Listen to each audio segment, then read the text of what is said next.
Hello everyone, it's Megan. Welcome back to my channel. Welcome to my channel if this is your first time here. Today I have an interview with a special guest, Katherine May.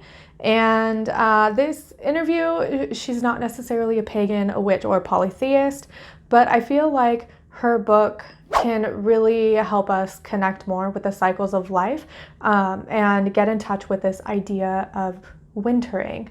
Now, I have to warn you that I recorded this interview on my phone and I was having some technical issues, so the layout of the interview is kind of funky, but I still hope that you enjoy it and you get something from it nonetheless. So without further ado, here is my interview with Katherine May, author of the book Wintering. Hello, everyone. Welcome back. Today I have Katherine on the show. Katherine, thank you so much for joining me here around the cauldron. Hope you're doing Thank you for well. having me. Absolutely. Yes, I am. Awesome. So for anyone that doesn't know who you are, would you please give an introduction and tell us a little bit about yourself and what you do? Oh, I am the author of Wintering, which is a book all about kind of harnessing the power of the dark season of the year, I suppose, and sort of learning to relish it and to get the most out of it, and to therefore to cope with the darkest times in life. I live in Whitstable in the UK, in the very far southeast, right by the sea. That's very important to me. I'm just very drawn to water in general, but particularly the sea. And you can often find me swimming in there. I don't know what else to tell you about myself, really. I like walking and I have a dog and a cat. Well, I actually have two cats, but one of them is rarely with us. She does her own thing.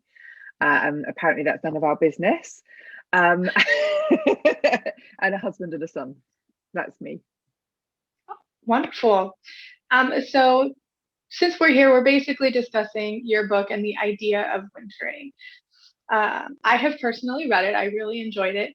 I took my time with it. It actually came to me in the midst of moving from one crappy apartment and dealing with a bunch of nonsense to owning a house. And, I was kind of going through my own moment of wintering at that point. Um, can you tell us a little bit about your book and what exactly wintering entails? Sure. So, I mean, wintering's a word I've borrowed really. It comes from the natural sciences and it's used to describe the way that animals and plants survive the cold. And like I'm not the first writer to borrow it either. Sylvia Plath made great use of it. So did Seamus Heaney. So did Caroline Duffy. So it's quite interesting that loads of writers have been really inspired by this idea of wintering. And I use it to mean a time in our life when we feel kind of thrown out from mainstream society. So we might feel cut off from the people that we know and love. We might feel kind of unable to act. It's that feeling that there's almost a layer of glass between you and everything else. And that can come from all sorts of things, from mental or physical illness, from a big life event like a divorce or, losing your job or a bereavement. But also, I mean, sometimes winterings just come along when we're ready for a change. And quite often, we're not very good at reading that change or seeing it coming or understanding what it is. So we often kind of drop out for a while we're figuring it out. And that it's a like I go out of my way in the book to say that like it's always a painful time. This isn't something that's like, oh hey, I'm going to show you how lovely it is when your whole life falls apart. I'm not Mhm. doing that in the book. I'm saying very clearly that this is about experiencing real pain but learning to walk with it rather than to keep trying to avoid it. And that's where we find kind of knowledge and wisdom. That's the kind of summary, but in the process I draw on the sort of metaphorical world of winter because I'm a great lover of the cold rather than the hot, so that's definitely the way I Mhm. run. Yeah, no, I really enjoyed it. I do want to make the delineation though, just for anybody listening or watching, between wintering and mental health. So the Mhm. idea of wintering is not tied directly to mental health. It's not like depression or Mhm. anything of the sort, correct? Yeah, I mean, in fact, like a kind of mental health crisis might lead you into a wintering, but it certainly isn't the same thing, no. Okay. Okay, good. I think that's really an important distinction to make, especially for Mm, myself too, because I do have a couple of different mental health issues that I regularly deal with. And I mm. could feel within the book that wintering and any sort of mental health crisis or concern or issue are completely separate and they're not together. They can be together, They can but be, yeah, wintering is that's right, not the yeah. same. Yeah, It's like just a that Venn wintering. diagram, you know? Yeah, Yeah, yeah, yeah, yeah, definitely like a Venn diagram. yeah. Um, so, as for yourself, how do you see this idea of wintering mirrored in nature? Because that was one thing that you wrote about um, Mm, in your book is the sort of um, mirror, I guess, mm. between how the natural world goes through wintering cycles and how we can move along with it too. Yeah, so I mean, like wintering is the business of nature. And what was really interesting was when I was researching the book, I spoke to lots of kind of experts in various kind of like animals. You know, I spoke to a beekeeper, I spoke to a conservationist who looks after dormice. And everyone kept saying to me, these animals, their whole life is actually pointed towards winter. Winter isn't this aberration in their life. It's not, they don't see it as an anomaly. um, they spend all of the summer preparing for winter. And actually, we can kind of reorient ourselves to understand that winter is the really important season to survive. Mm-hmm. And so, you know, we see it in hibernation. We see it in, I mean, very few animals actually hibernate. A lot of the animals we think hibernate actually go into a torpor. So bears are an example. You know, they'll go in and out of deep sleep, but they won't go into that deep state of hibernation. But also, like other animals who have to take special measures to survive the winter, and bees are a great example of that. You know, like at the end of the summer, they essentially kill off any like worker bees that aren't needed anymore. They kill off all the men in the hive, sorry men, and they kind of cluster together, like hunker down in the hive, and do like work really hard to keep warm. So all that honey that we, you know, think is just such this, you know, lovely sweet treat is what the bees make to live through winter. And they eat honey in the winter, and they take turns to dislocate their wings so that they can kind of drive the little motor that normally runs them to keep the hive warm. So there's all these like really alchemical kind of magical things that happen in the winter. And of course, there's also the really familiar sight of trees dropping their leaves, which again is such an important time for trees. You know, it's not a dead time, it's not a moment when the trees aren't doing anything. It's the moment when the trees are like at their most important. And I love that. I love the way that nature kind of really values and treasures winter, but also takes it very seriously and doesn't try and, you know, pretend that maybe it won't come this year or that it isn't important. And I think that's got like massive resonance for all of us, really. And so for me, You it need some kind of, honey for that poor throat, I think. I've got a bit of honey in my tea. Good. Um, so for me, I kind of, it connects back to how a lot of pagans and polytheists are animists. You know, we see the spirits and the life in everything around us. And we often, in our modern time, you know, we have our houses, we're in our own little boxes. We leave when we need to, we come home and we don't really do much else.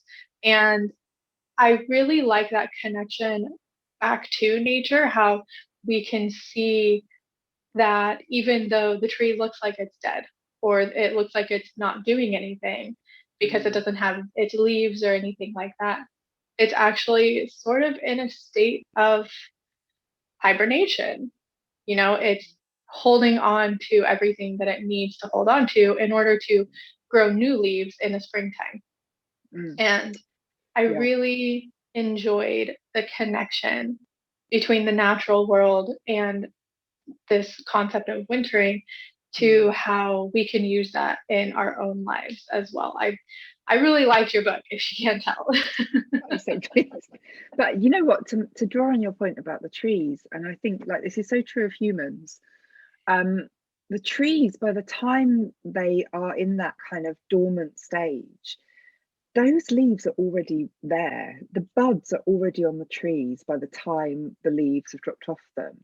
And so like that, the sort of seeds of that new phase are there. And it's this sense of like there being this running cycle and connectivity, which I know, you know, like is definitely really important in various pagan beliefs, you know, that there's not this like pause when everything's just not doing anything. It's like there's equal importance all the way through that wheel of the year, and everything is leading on to the next thing, and everything is running on, and everything is significant. I think that's, you know, like often like we find in those times in our life when stuff is really hard, that we think that that's like a not an important time, that we've, you know, that we're not relevant. But actually, God, you know, these are the moments when we are fostering that next phase, and when we're like processing really, really important things that we have to process. And I think, you know, we don't give ourselves enough credit for the work we do when we pause. Yeah, and I can absolutely feel that right now. So this is going to come out in a couple of weeks from today when we're recording this. So for anybody that's watching, so they have a point of reference. With my surgery that I had 2 days ago, and you know, I'm feeling great and I'm up and I'm moving around. I'm like, I can't do nothing. Yeah. I can't just sit and do nothing. I can't just sit and pause. And so I'm having to draw on that idea of, yes, you can take a break, rest, go through what you need to go through so you can heal, that it's okay. And I know that's kind of on the extremer side, you know, having a surgery. But it's not though, you know, like that's what we do. Like we don't ever let ourselves rest. And I mean, honestly, the number of people that talk to me about this and they push on through the most extreme circumstances because they have never felt that entitlement to just stop. And also like we don't know what to do when we stop. It's an active practice, stopping. It's not something that just occurs. Like we have no idea who we are if we pause. yes. That's why we should do it, you know, right? Sorry to be yeah. No, it definitely resonates. And I found myself highlighting several little passages or just sentences in your book where I'm like, the honesty here is real. And, you know, I think even in the first section of it, where you were talking about like being on vacation and your husband got sick, and at first you're just like, oh, you know, it's like the man flu, right? You know, oh, he'll be okay. But then not my finest hour. yeah, but then, you know, we turn around, we're like, oh, maybe we actually do need to pause and take a second and be present in the moment to see what's going on with the people around us. And I was like, you're brave for putting that in a book. But also, like, I definitely appreciated the honesty in that, because I have felt that before. I'm like, oh, you know what? You'll be fine. You know, you're just overstimulated, or you just have a little cough, or it's allergies or whatever. But having that ability to step back, you know, and be honest, but also be able to listen, I feel is an important aspect of what's going on. Because if you can't listen to other people, how are you going to be able to listen to yourself? You know, like I think one of the most destructive elements of our society is that we always have a plan, you know, like we all have a calendar. And I don't know about yours, but mine is blocked off in little blocks all through the day. I've always got, you know, like on the days when I have an empty calendar, I feel slightly panicked. It's like, who am I today? Like, what's happening? Yeah, and when that happens to me, I'm like, did I miss something? Yeah. Like, if something needs to fill this what have I deleted? What's missing? Yeah, exactly. Yeah. Yeah.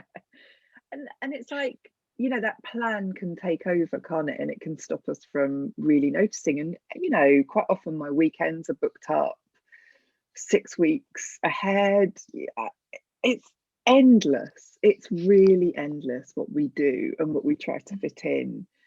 And I now try and like space my calendar differently. I try and book in pauses and gaps and empty days, and that means we can do stuff spontaneously, but it also means I can do nothing sometimes, because I have, like, my mental and physical health has suffered very, very badly in the past from exhaustion and burnout, and it will do again. Like, I'm learning my lesson, but I am an imperfect little human being, and I will not ever take it in, entirely. So I'm more and more conscious of setting boundaries, and that means like defending myself very hard against other people too, which is the toughest. So, what advice would you give to anybody without, revealing all the secrets in your book,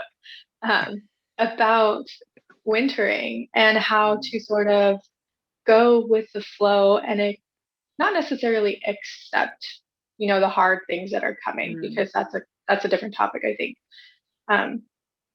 But to just sort of move through it. How does the average person cope with wintering when we still have jobs and, partners to take care of, kids to take care of? Yeah. What advice would you give? Yeah, well, I mean, like, in lots of ways, I think loads of us wait until it's gone so far that we have to stop. Like, loads of us wait until we have a complete physical collapse or mental collapse, and that's, like, in those kind of winterings are easy in a way, because like you cannot do anything, and I think loads of us wait until we're forced into being on our backs, more or less. But as we try and get wiser towards these things and accept them as part of our natural human cycle, and not something that's come because we've screwed up or because we're rubbish or because like we are the only person that's ever had something go wrong, like that, all of our society leads us to believe that, and it just isn't true. Like, once we can begin to accept that, I think we can begin to see our winters coming, to feel them, to feel that change in ourselves. If we're making enough space to listen, to like meditate or to reflect, or just walk sometimes, or whatever reflective thing is useful, then we have to begin to feel permission to cut back. And like, our commitments are often not just like work and childcare or like elder care or whatever it is we're engaged in. There's often a million other things around that we tell ourselves we must take part in order to be a useful citizen. And I am absolutely here to tell everyone that when times are getting hard and I'm not coping, like, I'm autistic, we haven't talked about that yet, but like, let's put that out there in this conversation, because that's really important, because it means that I can get incredibly overwhelmed by the world around me. And I and I can really, really crash, and then my brain and my body can get into a state where it can't get back on top of normal life for like a year, like literally a year, and like, so for me now, when I see that stuff coming, I start cancelling stuff out of my diary left, right and centre. Like, I leave societies and organisations, and I cancel my child's clubs as well, because I can't cope with driving him around to that shit all the time. And I start saying no to friends when they ask me out in the evening, and like, my really good friends who love me enough and who understand me and don't judge me get it, and like, hope you're okay, take a break, we're here when you come back. I like duck out of family events, I cut down festivals and stuff like that. I retreat, I stop showing up, and this is the thing that people find really hard, I stop over helping other people. Like, when I'm feeling well, I love helping, I love doing everything I can, I love checking in with everyone and making sure they're okay. That's really good for me when I'm well. when I'm not well, it's not good for me. Can't do it. Can't do Hmm. it. And like we we're trained to be good girls, and nice guys and all that kind of thing. And we have this vision of what we have to do. But if that is harming us, we must learn to cut back and to have honest conversations about that. And if people can't respect you when you need to do, we're talking about a need here. We're not talking about like a spa day to have your toenails painted because they'll look pretty. We're Hmm. talking about like basic self-care. People that can't respect that are not great people to have in your life. Like, honestly, that's as brutal as I am about it. I think it's so important. I think that's great advice. And Absolute as you're brutality. talking, it's reminding me of like Maslow's Mm. hierarchy of needs. Yeah, Where you're well and you've got, you're up there, but yeah. then you start to get to a point where things are just getting tough. And so you've Mm. got to make sure your basic needs are met first before you Yeah. can have any other obligations. You have to like travel back down that pyramid sometimes, and then when things start going well, you can scale that pyramid again. Yeah. um but like if we don't take care of ourselves soon enough, those very basic things start getting threatened too. We like that, that sort of food and shelter thing. We lose our ability to provide that for ourselves if we reach such a crisis that we can't provide it. And so, like, it's so necessary to take care of ourselves much earlier on in the process than that, and to know what's essential and what's nice to have, and to know Mhm. the difference. Yeah. And Mm. um, you talked about, the people that you have in your life and the people that, if they can't respect your decisions Yeah. and your need to take a break, Mm. then you probably shouldn't have them in your life. Yeah. The podcast that I just released for the end of June, actually, the end of June, I think it was the end of June, um, was actually discussing the importance of community. And Mm. in my case, it's community in occult spaces because that's what I Yeah. talk about. Yeah. Um, but it definitely ties into how Mm. important it is to have a support system. Yeah. And one of the stories that you wrote about is when you were looking for someone to go swimming with year round, Yeah. and how you met up with someone and you both were kind of like, you played off of each other's support Definitely. to Yeah. go into the freezing cold water and Yeah. last for like 3 minutes, and how It was at 30 seconds, first of all. Let's not big it up. oh yeah, 30 seconds first. um, but definitely relying on that support to help each other out. Mm. And Mm. um, I was going somewhere with that, You were but talking you about were, like community and support networks. Yeah. yeah. And you were both like reminding each other, you got to breathe through it, breathe and Mm. let it. Mm. And then, when you need to get the heck out of the freezing cold water, it's okay. Yeah. Uh, so definitely having a support system during a period of Mm. wintering is important, and at least I would say. Yeah, and like that's what we did there, which is really interesting, does model what a good community does, which was, on one hand, it kind of egged me forward to reach like the limits of what I was brave enough to do, but it also kept me safe at the same time, and like held me back from going too far. Mhm. Like, get out as soon as you're cold. Like, and a bad community, and I've seen bad cold swimming communities in action actually, and they get really macho about everybody like trying to stay in the longest, and like pushing people past what their bodies are feeding back to them, and what's wise, and what's, like Barbara Carellis always has the phrase safe and sane. What's safe and sane when it comes to, I mean, she writes about sex. I mean, it's really relevant to It swimming, is sex and relevant swimming, still. so similar. um and like, I think good communities are very elastic actually, and they they will encompass those people that will always love to be right at the center of the community. Like, sorry, my light flashes on and off while I'm talking, and it's really annoying, and I don't like, nothing's changing in the room, but my camera just doesn't handle it. It looks like I'm in some kind of a disco, and it's not that exciting. But yeah, so good communities are really elastic, and they will stretch to meet all those different kinds of people and the different ways they want to interact with it, and how that changes at different points in their life as well.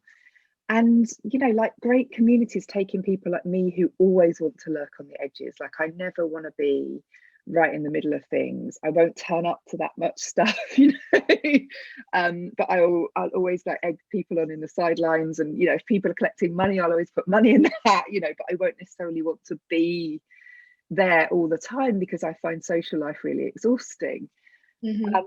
And there's so many different ways of taking and giving support, but if you're only ever giving, you're actually not paying a full part in that community, because you're not giving your community a chance to take care of you, which is, believe it or not, what people want to do. Like, they want to help, they love helping, they get a lot out of helping, and like, to take help is a skill and a practice, and it's sometimes a painful thing that we have to learn, because we sometimes have been brought up in a way that teaches us that it's dangerous to take help, or that it's degrading to take help. And actually, receiving help and receiving love and care is a really important part of the transaction.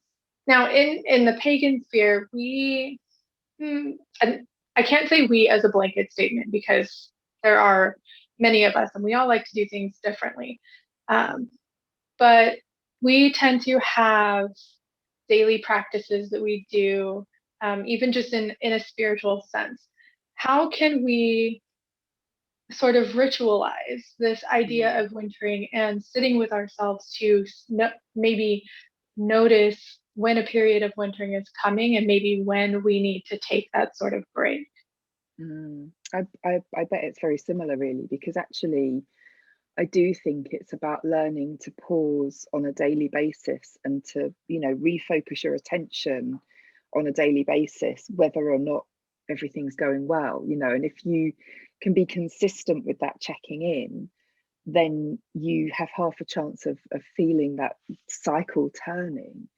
And that can be a ritual. Actually, I think rituals are like a really lovely way to like have a rhythm to your day. I mean, I meditate every day, or I try to. Like, every day is maybe a bit of a stretch sometimes, but like, I do my best. I feel that. I mean, well, Yeah.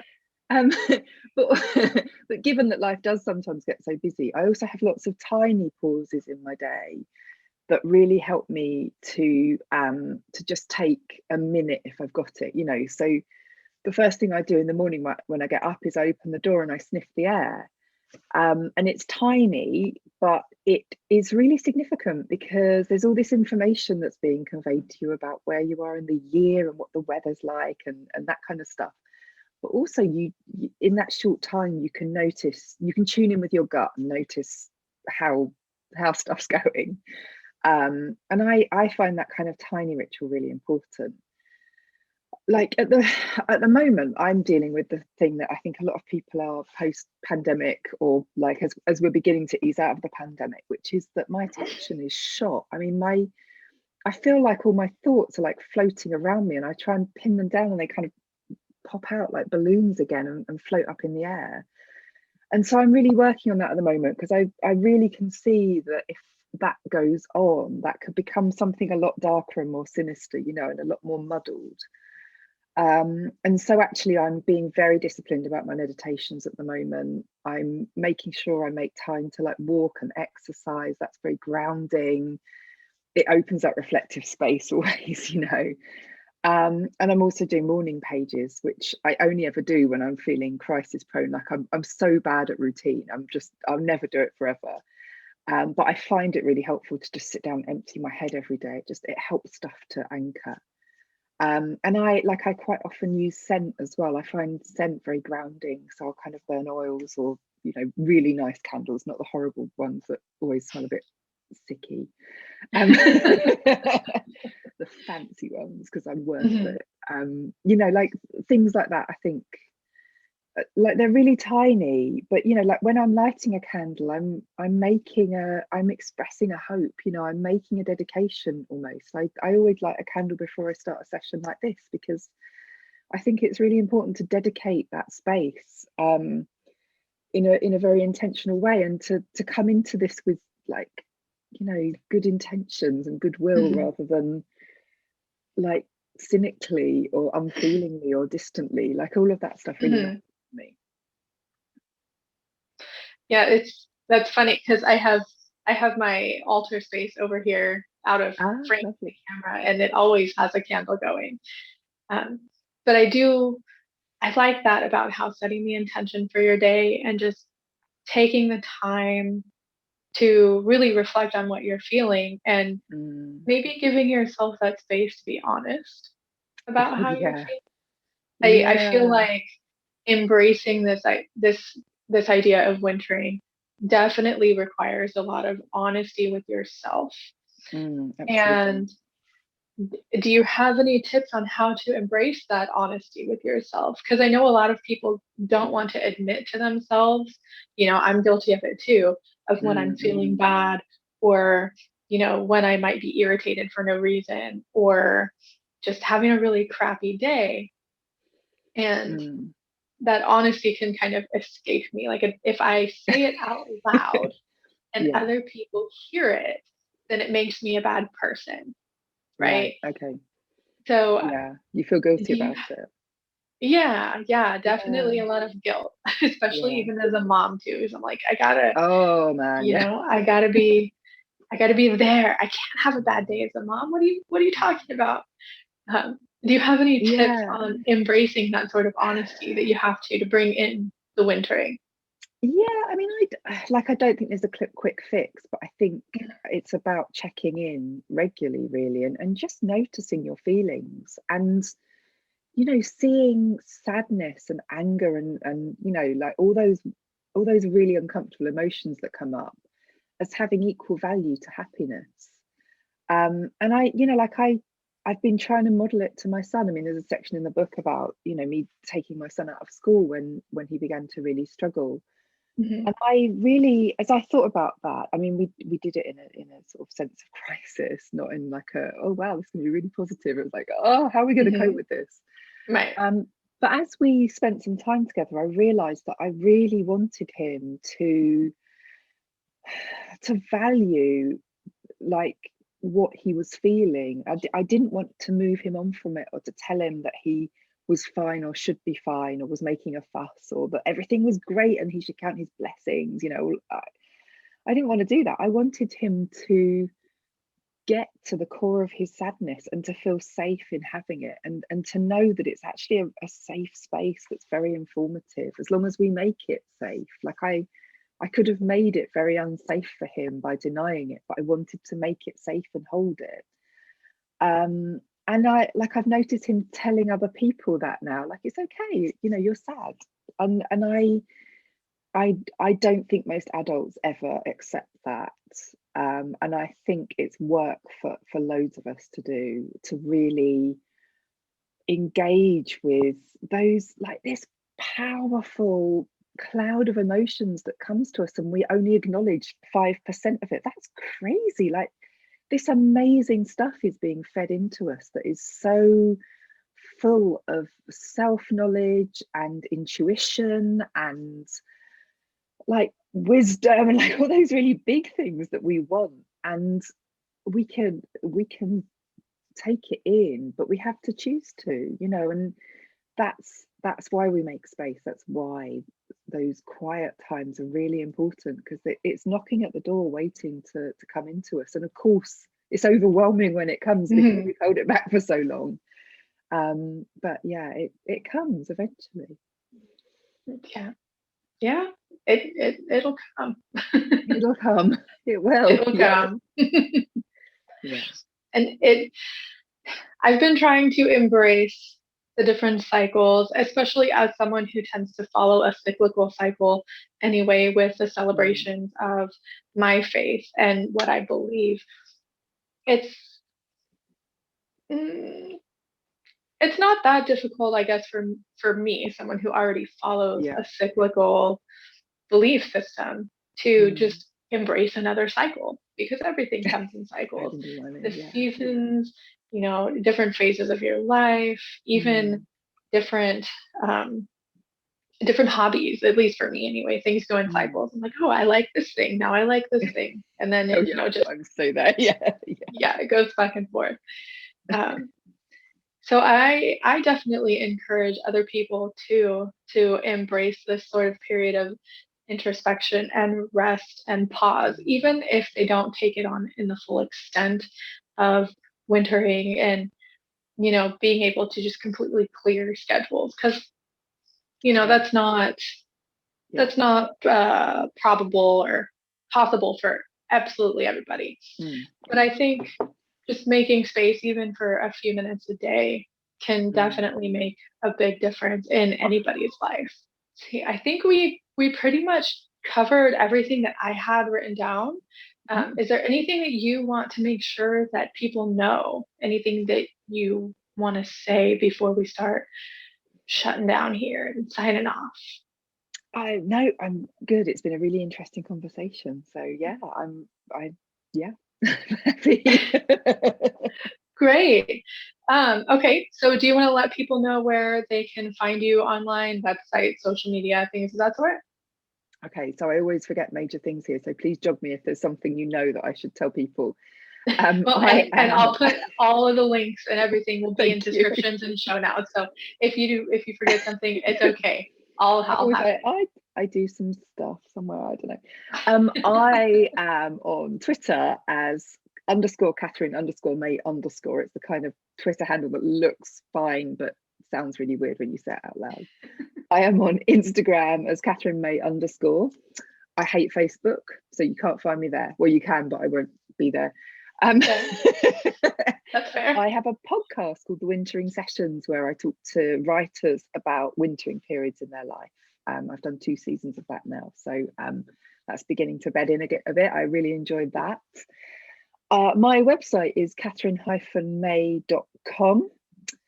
And oh yeah, I run courses for writers, which are restarting in September if anyone's interested in writing their memoir.